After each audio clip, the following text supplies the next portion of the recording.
الحمد للہ رب العالمین والصلاة والسلام علی خاتم النبیین اما بعد فاعوذ باللہ من الشیطان الرجیم بسم اللہ الرحمن الرحیم الصلاة والسلام علیک یا رسول اللہ وَعَلَىٰ آلِكَ وَصُحَابِكَ يَا حَبِيبَ اللَّهِ الصلاة والسلام علیک یا نبی اللہ وَعَلَىٰ آلِكَ وَصُحَابِكَ یا نور اللہ۔ حضرت امام جعفر صادق رحمۃ اللہ علیہ فرماتے ہیں کہ جو شخص شعبان المعظم میں روزانہ 700 مرتبہ درود پاک پڑھے تو اللہ پاک کچھ فرشتے مقرر فرما دے گا جو اس درود پاک کو رسول اکرم صلی اللہ علیہ وآلہ وسلم کی بارگاہ میں پہنچائیں گے۔ اس سے رسول اللہ صلی اللہ علیہ وآلہ وسلم کی روح مبارک خوش ہوگی۔ پھر اللہ پاک ان فرشتوں کو حکم فرمائے گا کہ اس درود پاک پڑھنے والوں کے لیے قیامت تک دعائے مغفرت کرتے رہو۔ دنیا و آخرت میں جب میں رہوں سلامت، جب میں رہوں سلامت، پیارے پڑھوں نہ کیوں کر آقا، پیارے پڑھوں نہ کیوں کر تم پر سلام ہر دم۔ تو اللہ کرے کہ ہم درود پاک کی کثرت کرنے والے بن جائیں، اور خاص کر ماہ شعبان شریف اس میں 700 مرتبہ 700 اور صلی اللہ علیہ وسلم اگر اس درود پاک کا ورد کرتے ہیں تو 12 سے 15 منٹ میں یہ وظیفہ پورا ہو سکتا ہے۔ تو اللہ کرے کہ ہم کچھ وقت اس کے لیے فکس کر دیں اور درود پاک پڑھنے کی عادت بنائیں۔ صلو علی الحبیب صلی اللہ علی محمد وَعَلَىٰ آلِهِ وَصَحْبِهِ وَبَارَكَ وسلم۔ شب برات کیا ہے؟ علماء فرماتے ہیں کہ یہ جہنم سے چھٹکارے کی رات ہے۔ شب برات کیا ہے؟ یہ برکتوں والی رات ہے، عظمتوں والی رات ہے۔ اور یہ کون سی رات؟ کہ اس رات میں رب تعالی اپنے بندوں پر خصوصی رحم و کرم فرماتا ہے۔ کیا انعام ملتا ہے؟ علماء فرماتے ہیں لاکھوں لاکھ گناہ گاروں کی بخشش کی جاتی ہے۔ اور کیا ملتا ہے؟ علماء فرماتے ہیں کہ شب برات دعاؤں کی قبولیت کی رات ہے۔ شب برات روزی کی تقسیم کی رات ہے، اور اس رات میں رزق کی برکت کے لیے جو دعا کی جائے وہ قبول ہوتی ہے۔ آئی شب برات، یہ ہے برکتوں کی رات، لطف و کرم کی رات ہے، یہ رحمتوں کی رات۔ جو چاہتے ہو تم کو کرے گا خدا عطا، اس کی عنایتوں کی ہے نعمتوں کی رات۔ غم کا علاج آج کی شب دستیاب ہے، یہ جا فضا ہیں ساعتیں یہ فرحتوں کی رات۔ حدیث پاک سنتے ہیں، اللہ پاک کے پیارے نبی، آخری نبی، مکی مدنی محمد عربی صلی اللہ علیہ وآلہ وسلم فرماتے ہیں کہ اللہ کریم 4 راتوں میں بھلائیوں کے دروازے کھول دیتا ہے۔ نمبر 1 بقر عید کی رات، نمبر 2 عید الفطر کی رات، نمبر 3 شعبان کی 15ویں رات کے اس رات میں مرنے والوں کے نام، لوگوں کا رزق اور حج کرنے والوں کے نام لکھے جاتے ہیں، اور چوتھا عرفہ یعنی 9 ذوالحجہ کی رات۔ ہمارے پیارے نبی صلی اللہ علیہ وآلہ وسلم نے فرمایا 15 شعبان کی رات یعنی شب براءت کو ایک پکارنے والا پکارتا ہے کوئی مغفرت چاہنے والا کہ اس کی مغفرت کی جائے، ہے کوئی مانگنے والا کہ اسے عطا کیا جائے، پس بدکار عورت اور مشرک کے علاوہ جو بندہ جو بھی حاجت طلب کرتا ہے اس کی حاجت پوری کر دی جاتی ہے۔ ابن عساکر میں ہے ایک مرتبہ شب برات کو فرشتوں کے سردار حضرت جبریل امین علیہ السلام بارگاہ رسالت میں حاضر ہوئے اور عرض کیا یا رسول اللہ صلی اللہ علیہ وآلہ وسلم اٹھیے، نماز ادا فرمائیے کہ یہ وہ رات ہے جس میں رحمت کے 300 دروازے کھل جاتے ہیں۔ اس رات میں اللہ پاک کے ساتھ شریک ٹھہرانے والوں، آپس میں بغض و کینہ یعنی دل میں دشمنی رکھنے والوں، شرابیوں اور بدکاروں کے علاوہ سب کی مغفرت کر دی جاتی ہے۔ چنانچہ اللہ کے نبی صلی اللہ علیہ وسلم جنت البقیع یعنی مدینہ منورہ کے قبرستان میں تشریف لے گئے اور سر مبارک سجدے میں رکھ کر یوں دعا کی، اے اللہ پاک میں تیرے عذاب سے تیری معافی، تیری ناراضی سے تیری رضا، تجھ سے تیری پناہ مانگتا ہوں۔ اے اللہ کریم تیری تعریف بلند ہے، میں تیری تعریف کا حق ادا نہیں کر سکتا، تیری حقیقی شان وہی ہے جو تو نے خود بیان فرمائی۔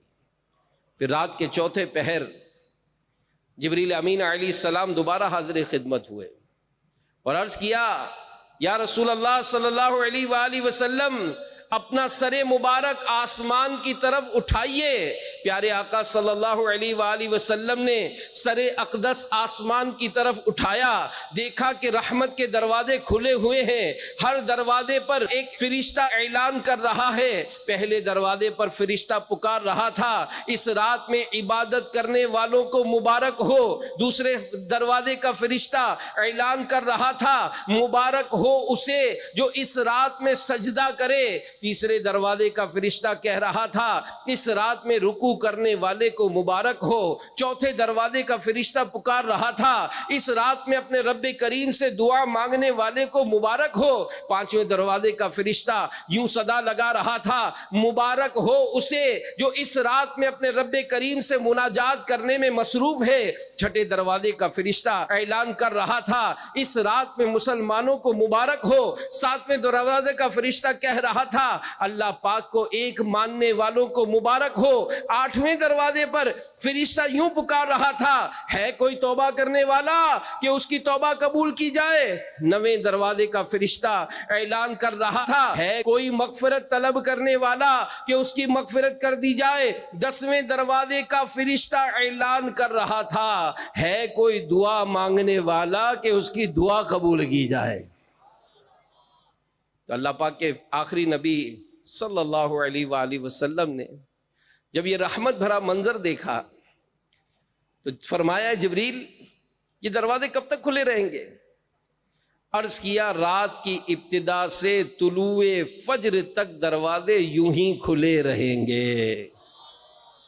کس قدر جوش پہ ہے حق کی عطا آج کی رات، پائیں گے سارے طلب سے بھی سوا آج کی رات، مغفرت ڈھونڈتی پھرتی ہے گناہگاروں کو، مہرباں کتنا ہے بندوں پہ خدا آج کی رات، کوئی محروم نہ رہ جائے زمین پر سائل، آسمانوں سے یہ آتی ہے صدا آج کی رات نہ غفلت میں گزاری جائے، رب اکبر کی کرو حمد و ثنا آج کی رات۔ تو اللہ کی رحمت سے امید ہے کہ اللہ پاک ہمیں یہ رات نصیب فرمائے، اور یہ رات جب ملے تو پھر گڑ گڑا لیں دعا کر لیں کہ انشاءاللہ الکریم اس رات میں دعا کی قبولیت کی بشارتیں ہیں کہ اس رات میں دعائیں قبول کی جاتی ہیں۔ اور سبحان اللہ، حجت الاسلام امام محمد بن محمد غزالی رحمت اللہ علیہ فرماتے ہیں، کہا گیا ہے جیسے مسلمانوں کے لیے عید کے 2 دن ہیں، ایسے ہی آسمان کے فرشتوں کے لیے 2 راتیں عید کی ہیں، ایک شب براءت اور دوسری شب قدر۔ اور امام سبکی رحمت اللہ علیہ فرماتے ہیں شب جمعہ، جمعرات و جمعہ کی درمیانی رات پورے ہفتے کے گناہوں کا کفارہ بنتی ہے، شب برات سال بھر کے گناہوں کا کفارہ بنتی ہے، اور شب قدر زندگی بھر کے گناہوں کا کفارہ بنتی ہے۔ یعنی ان راتوں میں اللہ پاک کی عبادت کرنا اور یاد الہی میں جاگ کر گزارنا گناہوں کا کفارہ بنتا ہے، اسی لیے ان راتوں کو کفارے کی راتیں بھی کہا جاتا ہے۔ تو پیارے پیارے اسلامی بھائیوں، شب براءت یہ عبادت کی رات ہے۔ اس رات کو دل سے غفلت کے پردے ہٹا کر اللہ پاک کی یاد میں گزارنا یہ بڑی سعادت ہے۔ اللہ پاک کے آخری نبی صلی اللہ علیہ وآلہ وسلم نے ارشاد فرمایا، جس نے 5 راتوں کو زندہ کیا یعنی رات جاگ کر عبادت میں گزارا، اس کے لیے جنت واجب ہو جاتی ہے۔ نمبر 1 ترویہ یعنی 8 ذوالحجہ کی رات، نمبر 2 عرفہ یعنی 9 ذوالحجہ کی رات، نمبر 3 عید الاضحیٰ یعنی 10 ذوالحجہ کی رات، نمبر 4 عید الفطر، اور نمبر 5 نصف شعبان کی رات یعنی شب برات۔ ہمیں جاگنا کیسے ہے؟ عبادت کے ساتھ، نیک لوگوں کی صحبت کے ساتھ، تاکہ ان نیک لوگوں کا قرب جب ہم پائیں تو اللہ پاک ہمارے گناہوں کو بھی معاف فرما کر ہمیں بھی سنت و بری زندگی گزارنا نصیب فرمائے۔ بنا دے مجھے نیکوں کا صدقہ، گناہوں سے ہر دم بچا یا الہی، گناہوں سے ہر دم بچا یا الہی، آمین بجاہ النبی الامین صلی اللہ علیہ وآلہ وسلم۔ اللہ پاک اس آنے والی شب کو خیر و عافیت سلامتی کے ساتھ ہمیں گزارنا نصیب فرمائے۔ ہمارے پیارے نبی صلی اللہ علیہ وآلہ وسلم شب برات کے معاملات آپ کے کیسے تھے یہ سنیے۔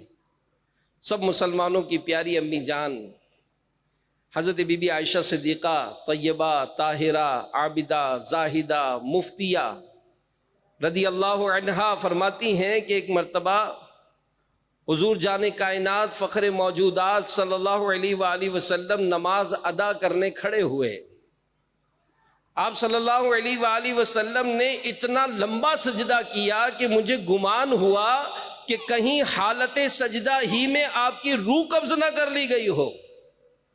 ایسا خیال آتے ہی میں اٹھی اور آپ صلی اللہ علیہ وآلہ وسلم کے مبارک انگوٹھے کو ہاتھ لگا کر دیکھا تو حرکت محسوس ہوئی، تو اطمینان ہو گیا۔ نماز سے فارغ ہونے کے بعد پیارے آقا صلی اللہ علیہ وآلہ وسلم نے فرمایا، عائشہ جانتی ہو یہ کون سی رات ہے؟ میں نے عرض کیا اللہ پاک اور اس کے رسول صلی اللہ علیہ وآلہ وسلم بہتر جانتے ہیں۔ فرمایا یہ نصف شعبان کی رات ہے، اس رات اللہ پاک اپنے بندوں پر نظر رحمت فرماتا ہے، بخشش مانگنے والوں کو بخش دیتا ہے، رحم طلب کرنے والوں پر رحمت فرماتا ہے۔ ایک مرتبہ شب برات آئی تو اللہ کے نبی صلی اللہ علیہ وآلہ وسلم ساری رات نماز پڑھتے رہے، یہاں تک کہ صبح ہو گئی۔ ام المومنین سیدہ عائشہ صدیقہ رضی اللہ عنہا فرماتی ہیں کہ ساری رات نماز پڑھتے رہنے کے سبب اللہ کے نبی صلی اللہ علیہ وآلہ وسلم کے مبارک پاؤں سوج گئے، چنانچہ میں نے آپ صلی اللہ علیہ وآلہ وسلم کے پاؤں مبارک دبانے کی سعادت حاصل کی۔ اور بعض دفعہ کیا ہوا، ایسا بھی ہوا کہ اللہ کے نبی صلی اللہ علیہ وآلہ وسلم شب برات میں قبرستان تشریف لے گئے، اپنی امت کے حق میں دعا فرمائی۔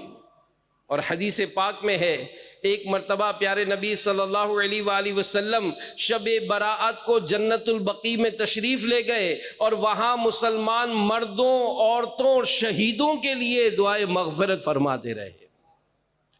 نواسہ مصطفیٰ امام حسن مجتبی رضی اللہ عنہ کا معمول کیا تھا؟ آپ کی روٹین تھی کہ آپ شب برات کو 3 حصوں میں تقسیم فرماتے۔ رات کا ابتدائی حصہ اپنے نانا جان صلی اللہ علیہ وآلہ وسلم پر درود پڑھتے، دوسرے حصے میں استغفار یعنی اللہ کی بارگاہ میں مغفرت کا سوال کرتے، تیسرے حصے میں نوافل پڑھا کرتے۔ آپ سے پوچھا گیا ایسا کرنے والوں کے لیے کیا ثواب ہے؟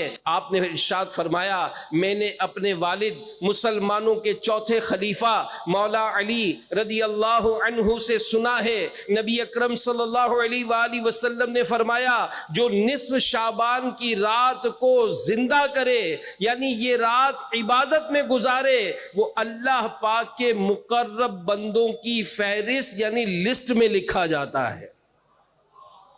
ہم سب بھی خواہش کریں کہ کاش ہمارا نام بھی اللہ کے نیک بندوں میں، مقرب بندوں میں، پسندیدہ بندوں میں لکھا جائے۔ میرے پیارے پیارے اسلامی بھائیوں، یہ کتنی عظیم رات ہے کہ عبادت کرنے والوں کو، استغفار کرنے والوں کو، درود و سلام کی کثرت کرنے والوں کو اللہ پاک کی رحمتیں چھما چھم ان پر نازل ہوتی ہیں۔ لیکن ہمارا کیا حال ہے کہ ہمارے یہاں لوگ کیا کرتے، شب برات کو پٹاخے پھوڑتے، ہوٹلوں پر گھوم گھوم کر بس میلہ لگاتے۔ بعض تو من چلے ہوتے ہیں کہ اس رات بھی سائلنسر نکال کر جو ہے وہ ون ویلنگ کرتے ہوئے بھی نظر آتے ہیں، اللہ گلا کرتے رہتے، وقت اور پیسہ دونوں برباد کرتے ہیں، گلیوں میں ادھم مچایا جاتا ہے اور نہ جانے کیسے کیسے فضول بلکہ گناہوں بھرے کاموں میں رہ کر اس رات بھی اللہ اور اس کے رسول کی نافرمانیوں میں گزارتے ہیں۔ تو اللہ ہم سب کو گناہوں سے محفوظ فرمائے، اخلاص کے ساتھ دل لگا کر کثرت سے عبادت کرنے والا بنائے۔ اور یقین مانی پیارے اسلامی بھائیوں، مدنی چینل کے ناظرین، کہ اللہ و رسول کی نافرمانی دنیا اور آخرت میں ذلت کا سبب ہے۔ امام حسن بصری رحمت اللہ علیہ فرمایا کرتے تھے اے ابن آدم تیری ہلاکت ہو، کیا تو اللہ پاک سے مقابلہ کرنا چاہتا ہے؟ ہاں ہاں، جس نے اللہ پاک کی نافرمانی کی گویا اس نے اللہ پاک سے جنگ کی۔ نفس و شیطان ہو گئے غالب مولا،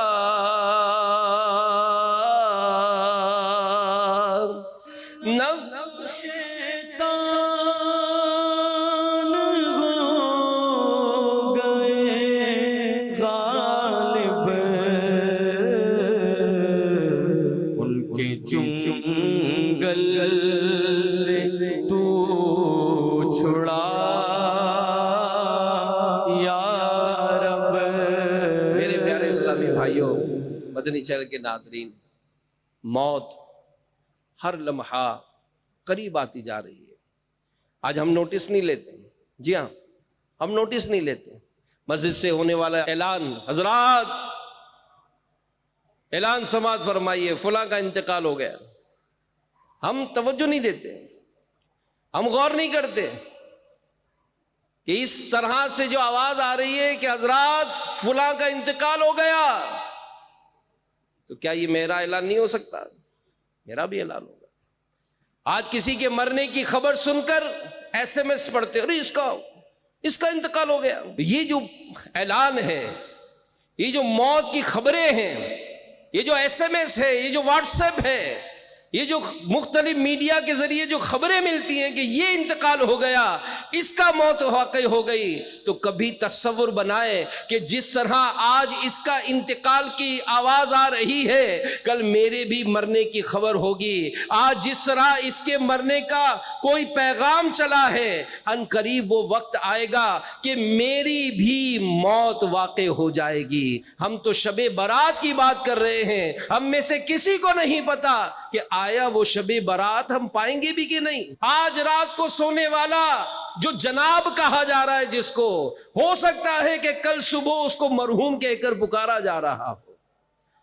آج جس طرح ہم اپنا بہترین لباس زیبتن کیے ہیں، ہو سکتا ہے کہ اس وقت کل ہمارے جسم پر کفن ہو۔ ہم آج کی رات یہ روشنیوں میں گزار رہے ہیں، ہو سکتا ہے کہ کل کی رات ہم اندھیری قبر میں ہوں، کوئی نہیں جانتا۔ جی ہاں، آنے کی ترتیب ضرور ہے کہ ہمارے سے پہلے ہمارے دادا آئے، والد صاحب آئے، پھر میں آیا، پھر میرے بچے آئے، لیکن جانے کی ترتیب نہیں ہے۔ پیارے اسلام بھائیو، مدنی چینل کے ناظرین، کئی ایسے دادے ہیں جنہوں نے اپنے کندھوں پر اپنے پوتوں کو لاد کر قبرستان پہنچایا ہے۔ کئی ایسے نانا ہیں جنہوں نے اپنے ہاتھوں سے اپنے نواسے اور نواسیوں کو قبر میں اتارا ہے۔ تو ایک دن مرنا ہے، آخر موت ہے، کر لے جو کرنا ہے، آخر موت ہے۔ تو موت قریب آ رہی ہے، ہم لمحہ بلمحہ موت کے قریب ہوتے چلے جا رہے ہیں۔ ہم اگرچہ موت کو یاد نہ کریں، ہم اگرچہ اپنی قبر کو یاد نہ کریں، مگر ہماری با وفا قبر ہمیں روزانہ پکار پکار کر کہتی ہے، اے ابن آدم، کیا تو مجھے بھول گیا؟ یاد رکھ میں اندھیرے کا گھر ہوں، تو میرے اوپر روشنیوں میں رہتا ہے، میرے اندر تجھے اندھیرے کا سامنا کرنا پڑے گا، میرے اوپر تو لذیذ لذیذ غذائیں کھاتا ہے، میرے اندر آ کر تجھے کیڑوں کی غذا بننا پڑے گا، تو کھلکھلاتا ہے، مسکراتا ہے، کہے مارتا ہے میرے اوپر، میرے اندر آ کر تو ہل بھی نہیں سکے گا۔ اس قبر کا معاملہ ہم اپنے پیش نظر نہیں رکھتے۔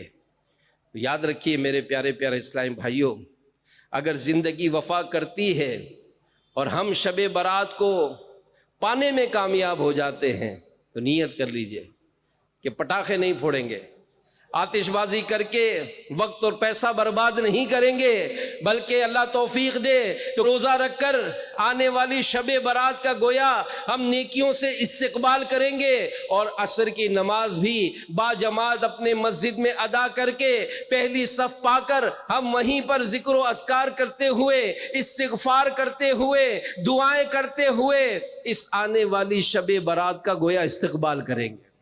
15ویں شب، مسلمانوں کے چوتھے خلیفہ امیر المومنین مولا کائنات علی المرتضیٰ رضی اللہ عنہ سے روایت ہے، اللہ پاک کے پیارے نبی صلی اللہ علیہ وآلہ وسلم کا فرمان عظیم ہے، جب 15 شعبان کی رات آئے تو اس میں قیام یعنی عبادت کرو اور دن میں روزہ رکھو۔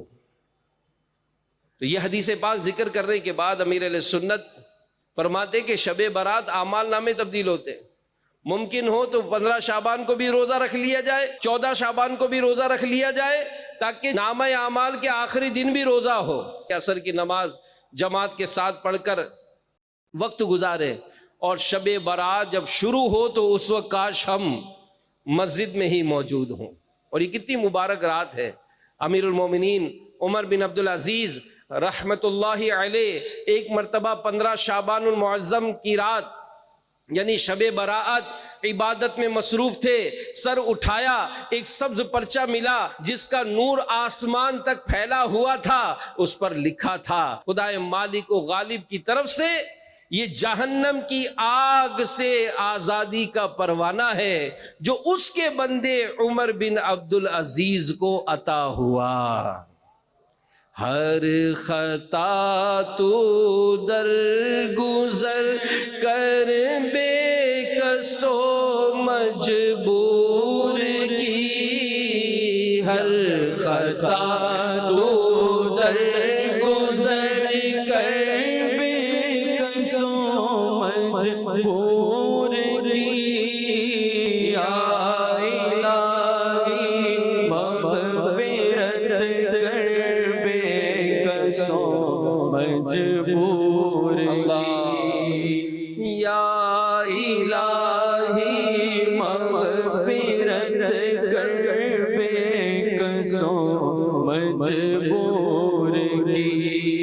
مبارک رات، بڑی مبارک رات۔ اس رات قبرستان جانا مسلمانوں کے معمولات میں سے ہے، نیک بندوں کے مزارات پر حاضر ہونا یہ بھی برکت کا سبب ہے۔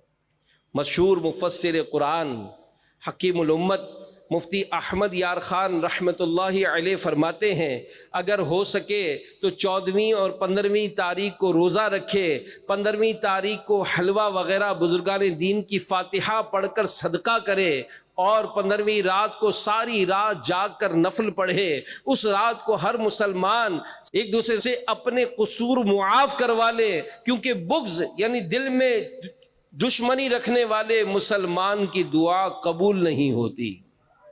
اگر تمام رات نہ جاگ سکے تو جس قدر ہو سکے عبادت کرے، زیارت قبور کرے۔ اگر اس رات کو بیری کے 7 پتے پانی میں جوش دے کر غسل کرے تو انشاءاللہ الکریم تمام سال جادو کے اثر سے محفوظ رہے گا۔ اس رات کو اور کیا کرنا ہے؟ اپنے مرحومین کو یاد رکھنا ہے جو دنیا سے رخصت ہو چکے۔ جی ہاں، اور بڑی عبرت ہوتی ہے کیونکہ شب برات میں مسلمان جاتے ہیں قبرستان، لیکن جب کوئی آ کر یہ پوچھتا ہے نا کہ وہ ہم قبرستان گئے تھے لیکن والد صاحب کی قبر نہیں ملی، تو کہا کیسے نہیں ملی؟ تو کہا ایک وہ درخت کی نشانی لگائی تھی تو وہ تو کسی نے درخت کاٹ دیا تو ہمیں تو قبر بھی نہیں ملی۔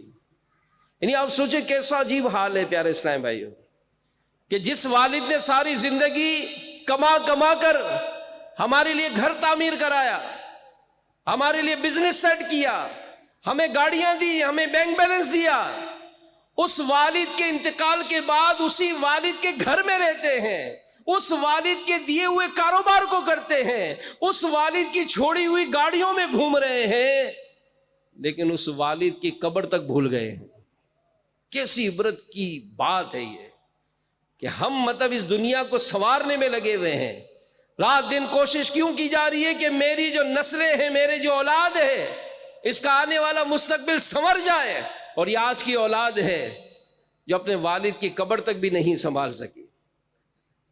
ایک دوسرے سے پوچھتے ہیں کہ یار تم نے فون نہیں کیا، بتایا نہیں، ابو کی برسی چلی گئی، پتہ ہی نہیں چلا ہم کو۔ یہ ابو کی برسی کا بھی تاریخ یاد نہیں، تو بڑی عبرت ہے۔ تو خاص کر اس رات اپنے مرحومین کو یاد کیجئے۔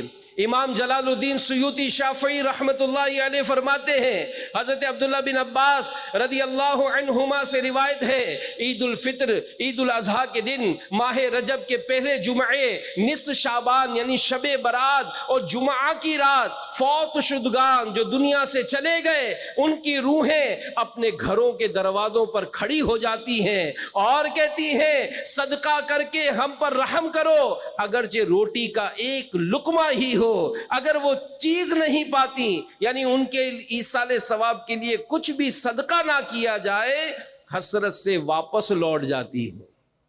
تو میں تو یاد کرتا ہوں ان خوش نصیبوں کو۔ جی ہاں، ایسے افراد ہیں آج معاشرے میں، ایسے بھی ہیں۔ والد صاحب کا انتقال ہوا تو جناب والد صاحب کے نام کی مسجد ہی بنا دی ہے، کیسا زبردست کام کیا کہ اب قیامت تک اس مسجد میں سجدے ہوتے رہیں گے اور اس کا ثواب میرے والد صاحب کو ملتا رہے۔ والدہ کے نام کی مسجد بنا دی، قیامت تک اس مسجد میں سجدے ہوتے رہیں گے، میری والدہ کو اس کا ثواب ملے گا۔ ہمارے رکن شورا عبدالحبیب بھائی کسی کے گھر پہ گئے، ان کی والدہ کی برسی تھی، ان سے ایک بات کی۔ کیا بات کی؟ پوچھا کہ آپ اپنی والدہ کی برسی کیسے مناتے ہیں؟ تو اس نے کہا کہ والدہ کی برسی ہوتی ہے تو میں بچوں کو مدرسے کی بلا لیتا ہوں، قرآن خوانی ہوتی ہے اور دعا کر لیتے ہیں، ان کو کھانا کھلا دیتا ہوں۔ والد عبدالحبیب بھائی نے بڑا پیارا نسخہ دیا ان کو۔ وہ کیا دیا کہ یار اگر آپ چاہیں کہ آپ کی والدہ کے لیے روزانہ قرآن خوانی ہو تو کہا اس سے اچھی اور کیا بات ہے۔ تو کہا والدہ سے اتنا پیار، والدہ کی دعاؤں کا صدقہ آپ کہتے ہو مجھے میری ماں کی دعا ہے، یہی کہتے ہیں نا، میرے کو میری ماں کی دعا ہے، میری ماں کی دعا سے مجھے بہت برکتیں ملی ہیں۔ تو کہا کہ آپ کی والدہ کے ایصال ثواب کے لیے آپ کے محلے کا ہی کوئی مدرسہ دیکھو، کسی شہر کے مدرسے کا خرچہ، دعوت اسلامی 5,500 مدرسے چلا رہی ہے، ایک مدرسہ ہی لے لو، 50,000 60,000 لاکھ جو اللہ نے توفیق دی ہے، مہینے کا خرچہ ہوتا ہے، کہ یار اس کا خرچہ مجھ سے لے لینا، بس اس مدرسے میں جتنا قرآن پڑھا جائے گا نا میری ماں کو ثواب ملے گا۔ تو اس نے کہا بات تو بڑی زبردست کی ہے۔ تو عبدالحبیب بھائی نے کہا کہ یہ مدرسے، اس نے کہا ٹھیک ہے، یہ 70,000 روپے مہینے کا جو مدرسہ ہے نا، یہ میری ماں کے لیے، میں اس کے پیسے میں دوں گا ہر مہینے۔ فوراً انہوں نے کوشش کی، یار والد صاحب کے لیے، والد صاحب بھی تو چلے گئے، تو کھاتے پیتے تھے ماشاءاللہ۔ انہوں نے پھر 1 لاکھ روپے مہینے کے خرچے والا مدرسہ والد صاحب کے لیے لیا۔ تو یوں بظاہر 1.5-2 لاکھ روپے خرچ ہوئے مہینے کے، مگر ان ماں باپ نے جنہوں نے اس کو پالا پوسا تھا، جن کی دعاؤں کا صدقہ وہ کہتا ہے کہ آج مجھے جو ترقی ملی وہ میری ماں کی دعا، آج میں جس مقام پر کھڑا ہوں میرے باپ کی سپورٹ کی وجہ سے ہوں، وہ اگر سے دنیا سے چلے گئے لیکن آج میں جو بھی ہوں میری ماں باپ کی دعا کا صدقہ ہے۔ تو اس نے اپنے ماں باپ کی ایصال ثواب کے لیے کام کیا۔ تو میرے پیارے پیارے اسلامی بھائیوں، رب کریم کی رحمتوں کی کیا شان ہے۔ کاش شب برات آنے سے پہلے ہم سچی توبہ بھی کر لیں، پچھلے سال کا نامہ اعمال جب لپیٹا جائے ایسا کرم ہو کہ ایک گناہ بھی باقی نہ ہو۔ جی ہاں، سچی توبہ کی برکت سے گناہ معاف ہو جاتے ہیں۔ اللہ کے نبی، غیب بتانے والے نبی نے فرمایا روز قیامت ایک شخص کو اس کا اعمال نامہ پیش کیا جائے گا، حکم ہوگا اس کے صغیرہ گناہ اس پر پیش کرو، چنانچہ ایک ایک کر کے اس کے گناہ پیش کیے جائیں گے۔ وہ ہر گناہ کا اقرار کرتا جائے گا، ڈرتا جائے گا کہ ابھی کبیرہ گناہ باقی ہے۔ اتنے میں حکم ہوگا تیرے ہر گناہ کی جگہ ایک نیکی ہے۔ اب وہ پکارے گا مولا ابھی تو بہت بڑے بڑے گناہ باقی ہیں جن کا ذکر ہی نہیں ہوا۔ مطلب یہ کہ یہ پہلے تو ڈر رہا تھا کہ گناہوں پر پکڑ ہوگی، مگر جب اللہ کی رحمت دیکھے گا کہ یہاں تو گناہ کے بدلے نیکی مل رہی ہے تو چاہے گا کہ سارے گناہ نیکیوں میں بدل جائیں، اس لیے پکارے گا مولا ابھی تو بڑے بڑے گناہوں کا تذکرہ ہی نہیں ہوا۔ تو جو توبہ کرتا ہے علماء فرماتے ہیں اس کے گناہ نیکیوں سے تبدیل کر دیے جاتے ہیں۔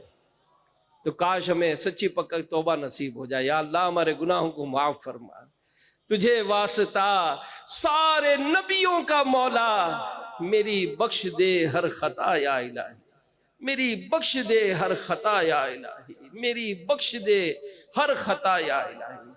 میرے پیارے اسلامی بھائیوں اور مدنی چینل کے ناظرین، ہمارے یہاں توبہ کو بہت ہلکا لیا جاتا ہے۔ بعض لوگ کیا ہوتا ہے گال پر ہاتھ ماریں گے، کان پکڑ لیں گے، توبہ توبہ کر لیں گے، ناک کو یوں رگڑ لیں گے۔ تو کچھ لوگ اپنی زبان تلے یعنی زبان دانتوں تلے دبا کر 2-4 بار توبہ توبہ کہہ لیں گے۔ یہ توبہ نہیں۔ سچی توبہ کے 3 رکن ہیں۔ نمبر 1، گناہ پر اس لیے شرمندہ ہونا کہ وہ اللہ پاک کی نافرمانی ہے۔ دوسرا رکن یہ کہ بندہ اس گناہ کو فوراً چھوڑ دے، ایسا نہ ہو کہ گناہ بھی کر رہا ہو توبہ بھی کر رہا ہے، کیونکہ علماء نے لکھا یہ معاذ اللہ سے مذاق ہے۔ تیسرا جو رکن ہے سچی توبہ کا کہ آئندہ وہ گناہ نہ کرنے کا پکا ارادہ کرے۔ تو یہ میرے پیارے اسلامی بھائیوں ہمیں فوراً توبہ کرنی ہے۔ اور دوسرا، دوسروں سے معافی مانگ لیجئے، مجھے معاف کر دیجئے۔ کیا انداز اختیار کریں گے؟ کیا کریں گے؟ مجھے معاف کر دیجئے۔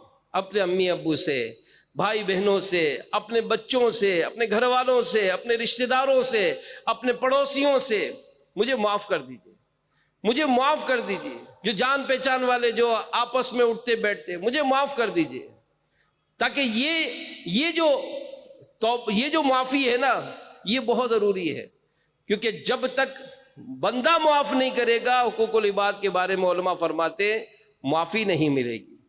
اب اگر میسج جیسے دعوت اسلامی معلوم میں میسج چلایا جاتا ہے، میسج بھی چلائے، یہ بھی صحیح ہے، لیکن یہاں کہ 100-200 افراد کو میسج فارورڈ کر دینا یہ معافی کے لیے یوں کافی نہیں ہے کہ جن سے مل سکتے تو مل لیں۔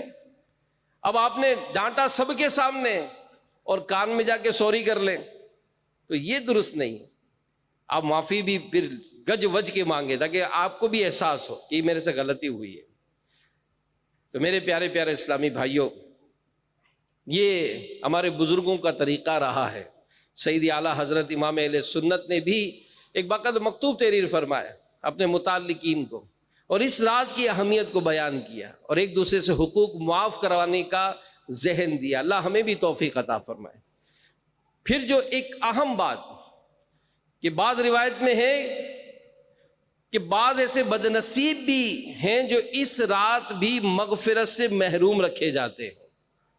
ان میں ایک وہ جو اپنے دل میں مسلمان کا کینہ رکھتا ہے، یعنی ہم میں سے ہر ایک مغفرت کا، بخشش کا طلبگار ہے، اس لیے شب براءت آنے سے پہلے ان تمام گناہوں سے توبہ کے ساتھ ساتھ یہ بھی ضروری ہے کہ اپنا دل صاف کر لے۔ مطلب کسی سے بغض ہے، دشمنی ہے، کہ سامنے تو میٹھے میٹھے بنے ہیں، سامنے تو بڑی محبت سے مل رہے ہیں، لیکن دل میں دشمنی ہے، اور اس کی بھی ایک پورا معلومات ہے کہ بغض کی قسم کیا، کیسے پتا چلے کہ اس سے دشمنی ہے۔ تو علماء فرماتے ہیں کہ اس کا نقصان ہو جائے تو دل میں خوشی کا اچھا ہوا، اچھا اس کا نقصان ہو گیا۔ وہ نظر آ جائے تو دل پر بوجھ لگے کہ یار یہ کہاں سے نظر آ گیا۔ تو یہ چیزیں میرے پیارے اسلام مسلمانوں کو مطلب زیب نہیں دیتی۔ اگر کسی کے دل میں اس طرح کی کیفیت ہے تو اپنا دل صاف کر لے، اور اللہ پاک ہمارے دلوں کو صاف ستھرا فرما دے۔ اللہ پاک قرآن کریم میں ارشاد فرماتا ہے، جس دن نہ مال کام آئے گا نہ بیٹے، مگر وہ جو اللہ کے حضور حاضر ہوا سلامت دل لے کر۔ تو معلوم ہوا کہ قیامت کے دن نہ مال کام آئے گا نہ اولاد کام آئے گی، قیامت کے دن قلب سلیم کام آئے گا۔ قلب سلیم کیا ہے؟ علماء فرماتے وہ دل جو کفر و شرک سے پاک ہو، جس دل میں بد عقیدگی نہ ہو، وہ دل جو باطنی بیماریوں سے پاک ہو، جس میں حسد نہ ہو، بغض نہ ہو، کینہ نہ ہو، دنیا کی محبت نہ ہو، ایسے پاکیزہ دل والا قیامت کے دن کامیاب ہوگا۔ اللہ مبارک رات کے صدقے ہمارا دل بھی ستھرا کر دے، پاک ہو جائے۔ اور سبحان اللہ سبحان اللہ، ایک صحابی رضی اللہ عنہ انس بن مالک فرماتے ہیں کہ ہم سرکار کی بارگاہ میں حاضر تھے، تو آپ نے فرمایا کہ ابھی تمہارے پاس اس راستے سے ایک جنتی شخص آئے گا۔ تو تھوڑی دیر ہوئی کہ ایک صحابی ہاتھوں میں چپل اٹھائے ہوئے تھے، جوتا اٹھائے ہوئے تھے، وہ وہاں سے آئے۔ دوسرے دن پھر اللہ کے نبی نے فرمایا کہ ابھی اس راستے سے ایک جنتی شخص آئے گا۔ اتفاق سے وہی صحابی آئے، یہاں تک کہ تیسرے دن بھی ہوا، وہی صحابی آئے۔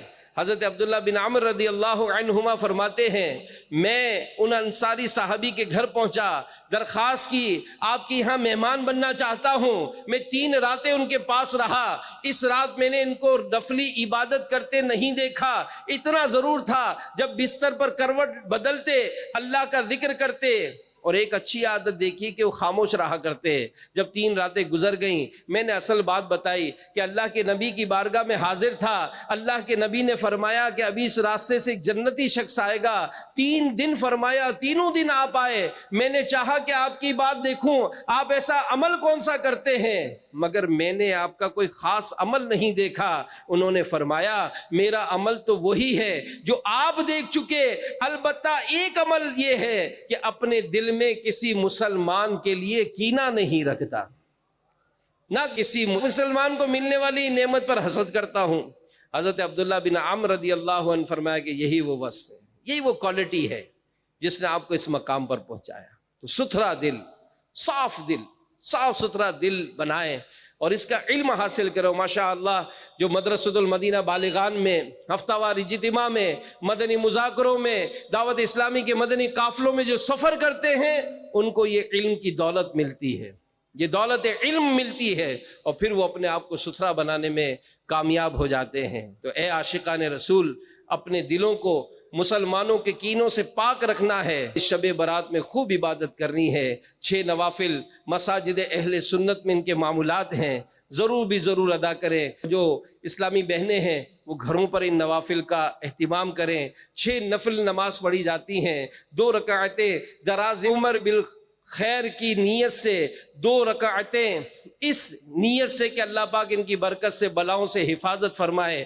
اور آخری جو 2 رکعتیں ہیں وہ اس نیت سے کہ اللہ پاک اپنے سوا کسی کا محتاج نہ کرے، ان نیتوں سے 6 نوافل پڑھے جاتے ہیں، یاسین شریف کی تلاوت کی جاتی ہے، 21 مرتبہ سورہ اخلاص پڑھی جاتی ہے، دعاؤں کا اہتمام ہوتا ہے، یوں بڑا پیارا ایک ماحول مساجد میں بنتا ہے، جو ضرور بھی ضرور اس میں شرکت کرے۔ مسلمانوں کہ چوتھے خلیفہ امیر المومنین مولا علی فرماتے ہیں شب برات تھی، میں نے دیکھا اللہ کے نبی صلی اللہ علیہ وسلم نماز ادا فرما رہے ہیں، 14 رکعت نماز ادا فرمائی، نماز سے فارغ ہونے کے بعد آپ بیٹھ گئے، 14 مرتبہ سورہ فاتحہ، 14 مرتبہ سورہ اخلاص، 14 مرتبہ سورہ فلق، 14 مرتبہ سورہ ناس، اور ایک بار آیت الکرسی، اور آخر میں اس آیت کریمہ لقد جاءکم رسول من انفسکم عزیز علیہ ما عنتم حریص علیکم بالمؤمنین رؤوف الرحیم، تلاوت فرمائی۔ مولا علی فرماتے ہیں